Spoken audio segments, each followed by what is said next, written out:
Welcome, everybody. It's time once again for the next chapter with Charlie Hedges as he explores turning the page on his life and yours. Hey, Charlie. Hey, Paul. Today is going to be a very interesting close of the year podcast. Our personal life coach, Dena Crowder, and I will wrap up 2020 by reviewing my personal year and trying to determine what essential life wisdom lesson did I learn this year. Dena Crowder is the best at digging deep into the inner self to help determine wisdom lessons learned in life. And that's what this show is called, 2020, the Year of Wisdom, strangely enough. So today, I will participate with Dena Crowder in a Dena Crowder designed life learning exercise, which she will take me down a road to discover what wisdom I may have gained from 2020. This process is always so fun and just a bit scary because the truth that emerges may be pleasant or it may be a significant challenge. But either way, it's truth and we need to pay attention to it. So for today's episode, I'd like you to know that I plan to enter the show about 5 minutes into the conversation. You won't miss anything. Dena is just beginning her overview process. But before the conversation, re-explain or re-describe a bit about Dena. Dena Crowder is known as the most innovative strategist and consultant for leaders and creators. Her clients include Grammy and Emmy Award winners, CNN heroes, founders, writers, performers, educators, and upstarts from every industry. Her latest achievement is Dena participated in a TEDx talk titled, "The Power Is You." Now, I'm wondering how many of us are feeling that power in quarantine today. Some are feeling the power, some are struggling, and that's what we're going to talk about. So, Paul, let's join Dena already in conversation with me as we begin the next chapter with Charlie. So, Dena, before we get to analyzing me, which I will most surely, even though we have a briefing podcast, I will still put off looking at me as long as possible. Tell me about the power labs that you are conducting all over the country today. I think it's a brilliant idea. Can you explain what those are about? Absolutely. Before I do, though, I would love to reflect to you, Charlie, and all of your listeners that I don't see bad parts in you or in any of my beloved clients. I see parts, aspects, and some are more, let us say, integrated and whole than others. The process is, you described a digging process, a deep inquiry, and when we do that, we're not looking to identify anything as a bad and wrong. We're looking to see parts that don't match, that are fragmented. That's the word that I like to use. Or a simpler way to even think about it is these aspects that are out of step with present time and maybe not able to give and receive love or contribute and be contributed to. And my job is to shine a light on those parts, not to malign them or punish them, but to help you integrate them, bring them into a healthy fold. You know what? You know a word I've been brought into my lexicon lately, and it sounds very much like it fits with what you're doing, and it's alignment with, sort of a core self, sort of a core sense of values of who you are. Would you think that's true? Yeah, alignment, and core, yeah, absolutely. Yeah, that's fascinating. Now, you said something that got me interested, and as my notepad is missing, and I don't know what's doing with that because I now can't remember the question I wanted to ask. No, you asked me about the Power Labs. And oh, yes. You asked me about the Power Labs. Yeah, explain the Power Labs to us. The Power Labs are small, immersive groups, labs, if you will, for as short as a couple of hours and as long as a couple of days, that allow people to come together in an intimate fashion, people who are very different walks of life, different races, religions, backgrounds, but to come together around a single topic to have a transformation in their own belief system and come away not only with a new perspective, but that word we just used earlier, wholeness, with a much more whole feeling on the inside and ability to take action on the outside. Now, the one that you came to, Charlie, was in the springtime when all of the racial issues and conversations were coming to the fore, spring of 2020. Right. And in that lab, we explored what it really means to be in power and to embody power in the racial conversation of this country, America.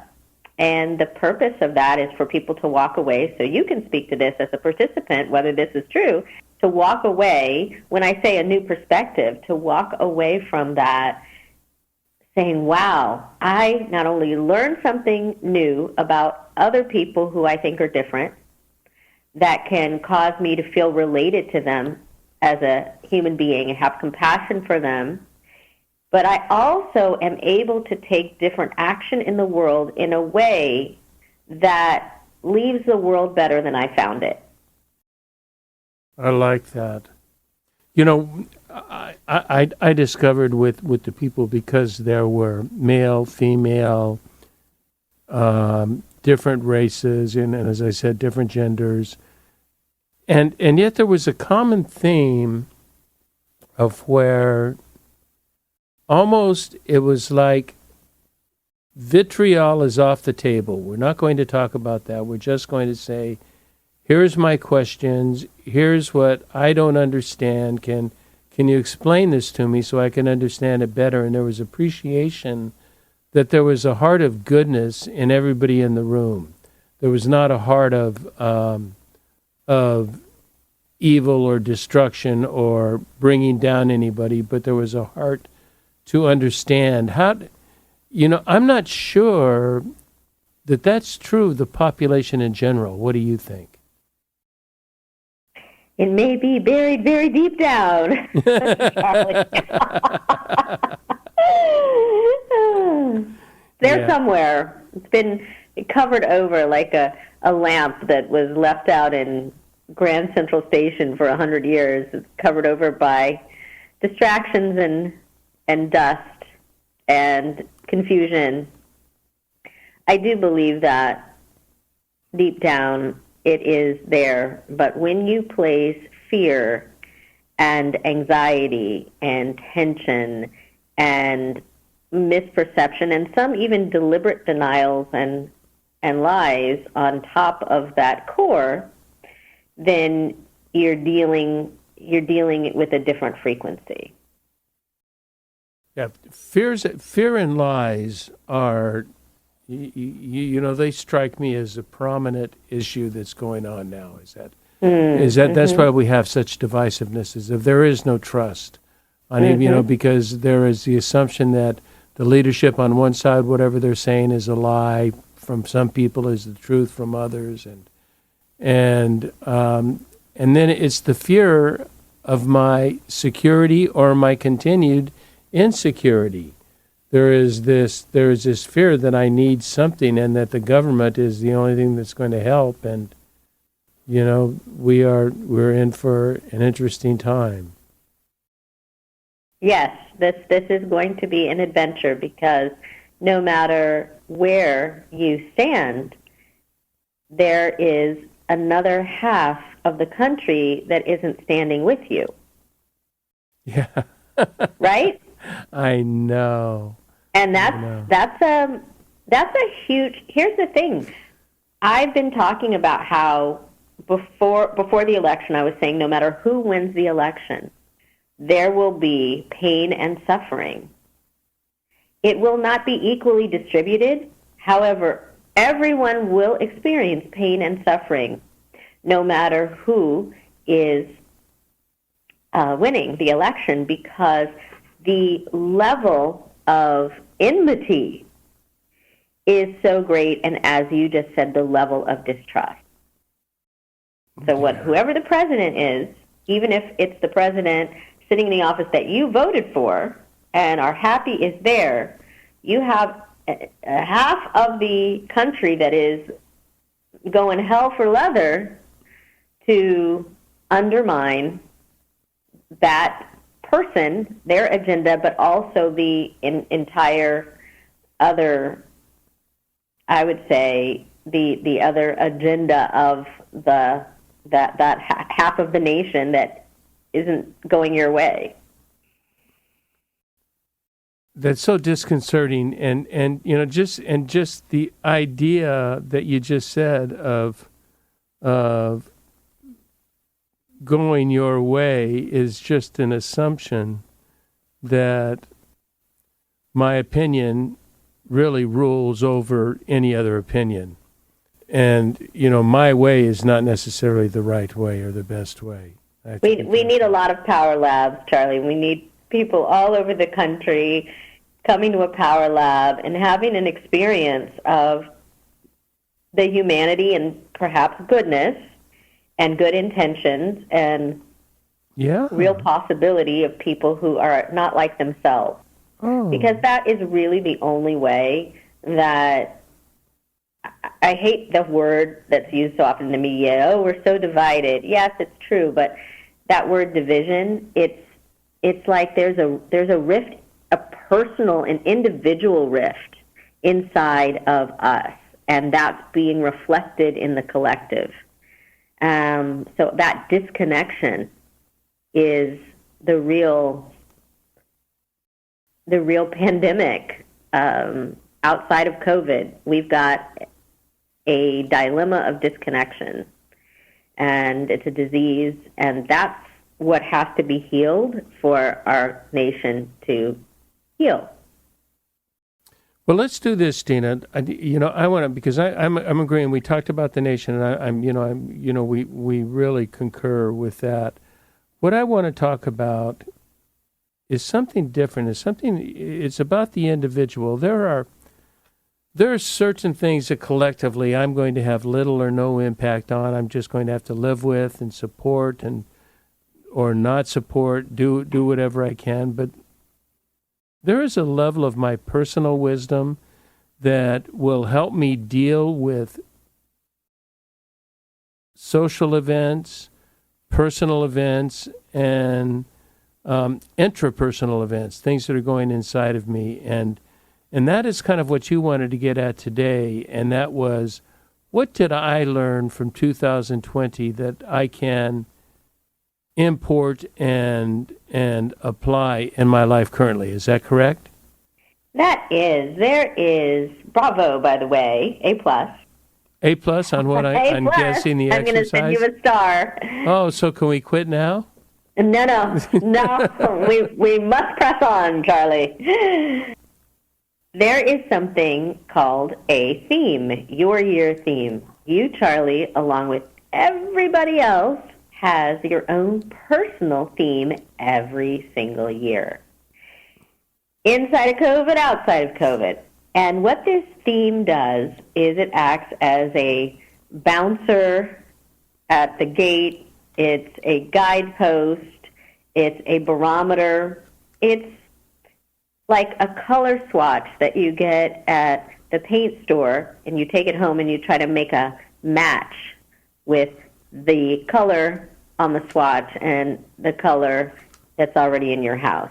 It's all of those things, because when you have this theme in your awareness, it gives you purpose, and it allows you to make choices that are in alignment with where your year, your spirit, your soul, your personality, your life is trying to take you.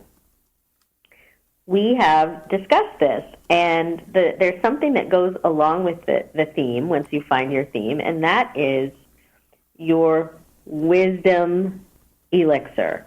And your wisdom elixir is something that is just a reminder, and it helps to support you in following your theme. So what we're going to do today, Charlie, is find one of your wisdom elixirs, and this is coming from, maybe counterintuitively, one of your big disappointments that you had in 2020.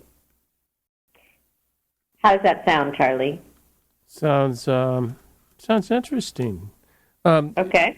Do me a favor, just so I know, because I'm not convinced I know the definition of the word elixir. It's a drink that makes you feel better? Absolutely, and 100%. We can substitute the word medicine for elixir, or if people don't like that, it can just be wisdom lesson. But yes, an elixir is something I always associate with the gods from a mythological tale. They always seem to have some elixir or have you drink some nectar, and it does a good thing. Oh, so I like elixir. That's a good I like word. elixir, too. Yeah, I like that, now that I know for sure. Yes, that's exactly what it is. Okay, let's get this show on the road. Let's see what's happening. Let's dissect me.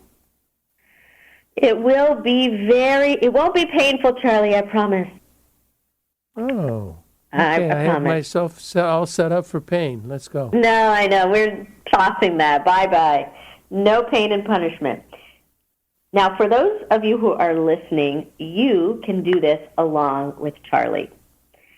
I asked Charlie to make a list previously of any disappointments or regrets that he himself experienced in 2020. And I have then asked him, so you can do that. You can make a list while you're listening to Charlie and I do this step, because that's the first step.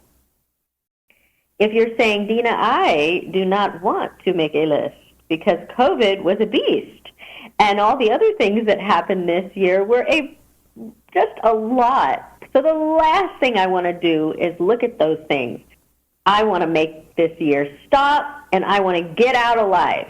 Please do not have me write those down. Here's what I want to say to you. The very short-term discomfort you will feel in making this list pales in comparison to the rewards that you will receive from getting your wisdom lesson or your wisdom elixir as a result. If you do not make contact, acknowledge, and let go of those disappointments or regrets from the year, unfortunately, you will drag them with you like a big knapsack of burden, or like chains in a prisoner might wear. They just get dragged into the new thing. You don't get rid of them by not looking at them. Denial is not a powerful coping mechanism in the long run. So that's what I want to say to you, to encourage you to have just the, willingness would be the word, to try it. Okay, so Charlie, you've already done your list. I want you now to pick one thing on your list, one disappointment from the year that we are going to use for the exercise.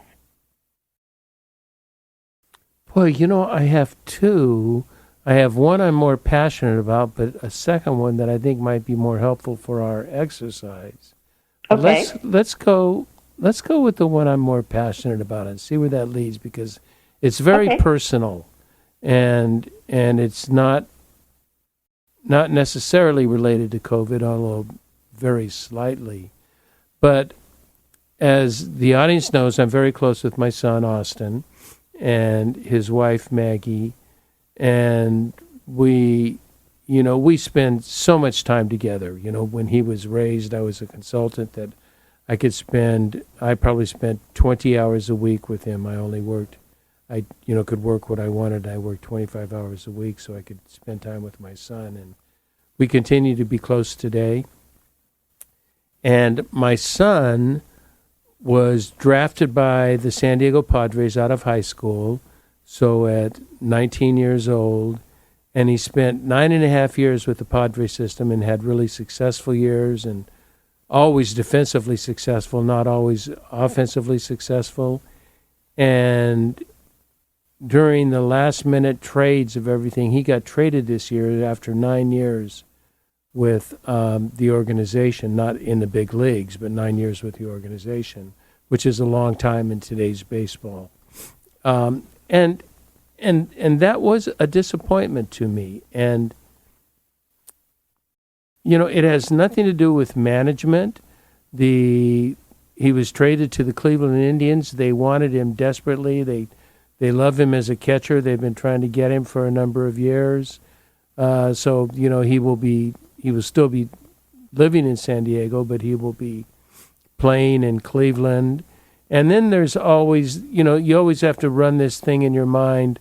Oh, did they want him? Did they not want him? And, so it's very easy to go into the I am accepted, I am not accepted motif. But I learned to deal with it, but it was a very difficult time, but a strangely learning time for me. Did that help? Did that explain it? Yeah, that's great. Okay, you did great. So here's my next question. And for anybody listening, if you did your disappointments or regrets list and pick one thing, we just want to pick one thing for this exercise. And you heard Charlie's one thing. Let's take it a little further. What about him being traded disappointed you the most? For example, was it simply that he would be farther away from you? Or was it something else? This is going to be much more difficult to talk about than I thought. There is always, I think, underlying all of our psychosis is the fear of rejection.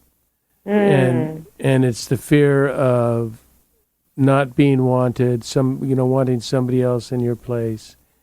And as strong as he is, and as wanted as he is by everybody else, and his acclaims in the sports or in the sport is very high, there is that sadness to the idea that somebody didn't want him, and that he had been with them for 9 years, and the players loved him, and he was really a favorite. But it just, and I understand the business behind the deal, and it was a good business deal. I don't complain about that at all. I don't feel like he was robbed or mistreated or anything. It was still just, I think that's not being accepted was the, and somehow I'm not the one that's not being accepted, but I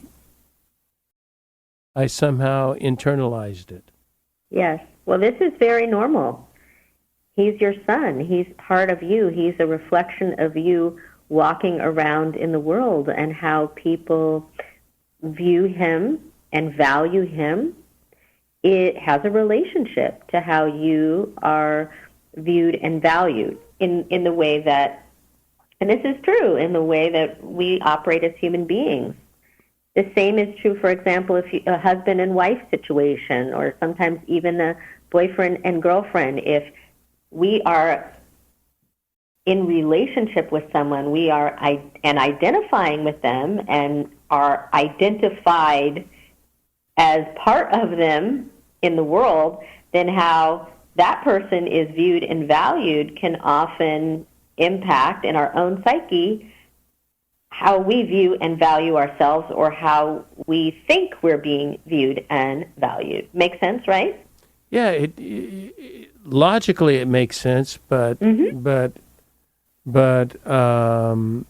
sort of my internal compass. It doesn't make sense. It's crazy to think that way. Well, we human beings are a mysterious and interesting lot. Charlie, what can I say? We are incredible, and at the core, definitely, there is a great deal of beauty and goodness and capacity.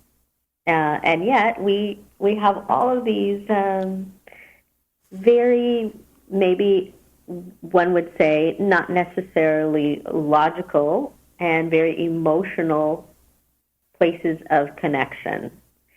So this is nothing for any listener that is thinking, wow, I can really relate to that. I'm sure you can, because we can all relate to you, Charlie. We've all been in your situation, maybe not the exact details. We didn't have a son who was traded, but we can all relate to having someone associated with us and a change in their status, fortune, or location, job, impacted how we were feeling emotionally about ourselves. So having said that, and understanding now that you had some sadness and that the inner conversation deep down was one of wanted, not wanted, accepted, not accepted, valued, not valued, those would be the power dynamics going on in you and the narrative, then here's where the good part comes.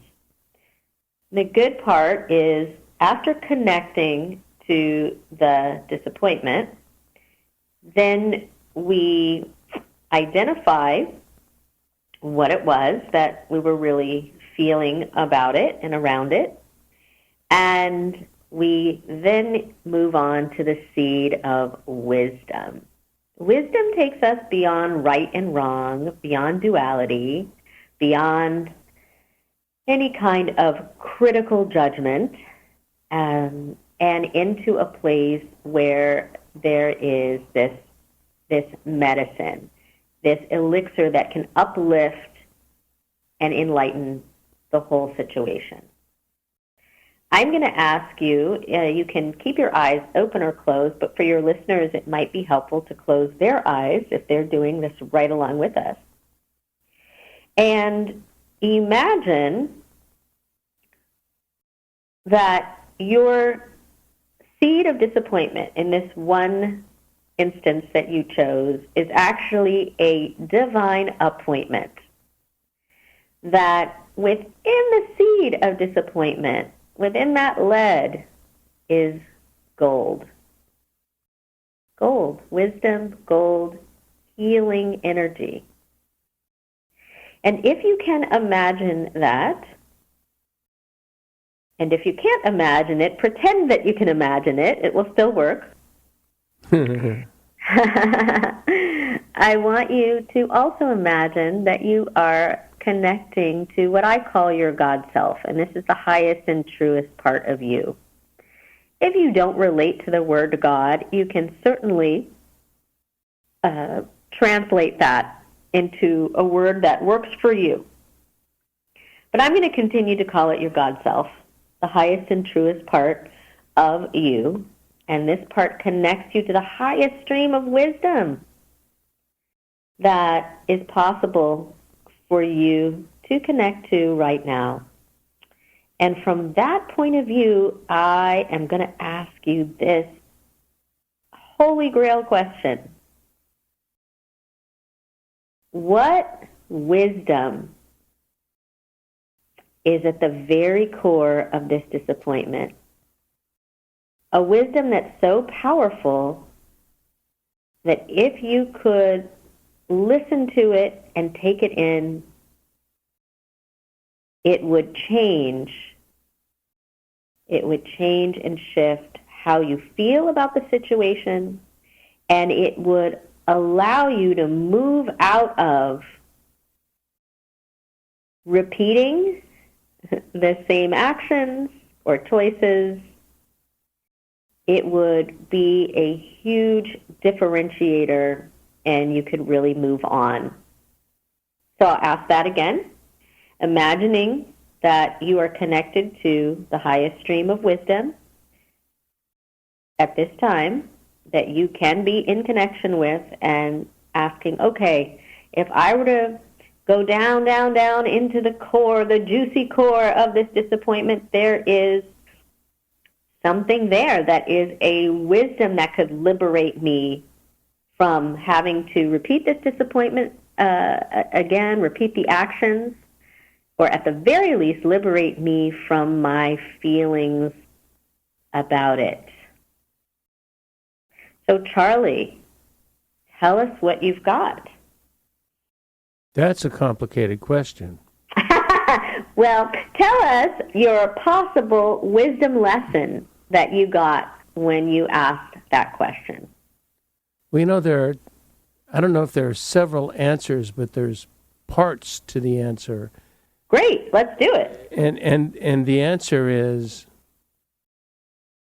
there's the great value that I've learned in the last 4 or 5 years is acceptance and non-judgmentalism.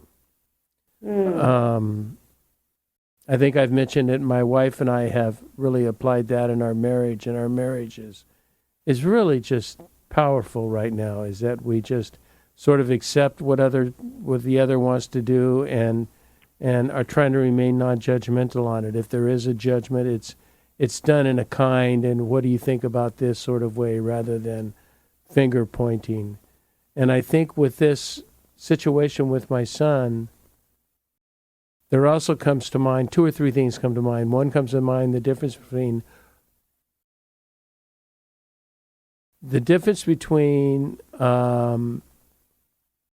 the expectation of what it will take to fill a basic human need and the reality of what it takes to fill a basic human need. I think acceptance among, I believe in 3 values: to be seen or heard, to be accepted by something significant, and to be cared for. And when we are not accepted by something we consider significant, that is a major loss. To me, that's one of the 3 big major losses in our psyche. And so that is attacked by this change in jobs. But it comes to, anytime we've seen a change in jobs, we've seen positives come with it, and opportunities come with it that would never come before. So I think the wisdom in me is twofold, and it is with my son as well, to trust in God and that there is a goodness of God, and to wait with patience and kindness and sort of the absence of any anger toward any other people. Gotcha. And let's make sure that if we do get angry, we can accept it and work to transform it as is appropriate into something creative, so that people listening maybe don't say, "Oh, I want to suppress my anger," because that never works. But here's what I took from that. Tell me if I heard it correctly. Your top wisdom elixirs going into 2021 are trust in God and to wait with patience and kindness, because the outcome, the ending of the story, isn't yet. It's still ongoing. Did I hear that correctly? That's great. You heard it better than I put it. And what I also heard in that is that you are really accepting loss as part of your humanity, that you will feel loss. And as you accept loss, and that loss is part of your human journey, you're also not prejudging the future outcome of that loss. You can accept the loss, you can perhaps grieve it. In this case, might be appropriate, grieving the change, grieving his leaving, anything associated with it. That clears the way for you not to be future catastrophizing, I like to call it, and bringing any of the loss into the future. So you can let it go, and you don't have to prejudge any future outcome. You can stay in the present, as you mentioned, trusting in God and waiting with patience, having kindness as you wait with patience, and participating as the outcome unfolds. Dena, do you have that written down? I did. I wrote it down for you, Charlie. You know I did. So can you copy that to me, and I'll put it in the show notes? Absolutely. Dena, we are approaching our time. It is it's always so wonderful to chat with you. Your insights, I think you're definitely a healer, and you're working to heal our divide. You're working to heal individuals, and to restore people back to just the intent of enjoying and participating in life. I so appreciate you, Dena. You really are the best. Oh, thank you, Charlie. I appreciate you. And to wrap up for your listeners, if they followed along with the exercise, it's got 3 parts. Connect is the first part, and that is connecting to the disappointments and giving themselves permission to really go there. The second is also connecting, and that is to their seed of wisdom and coming out with their top wisdom elixir. And the last one is commit, and that is committing to a new choice and new actions based on that wisdom elixir.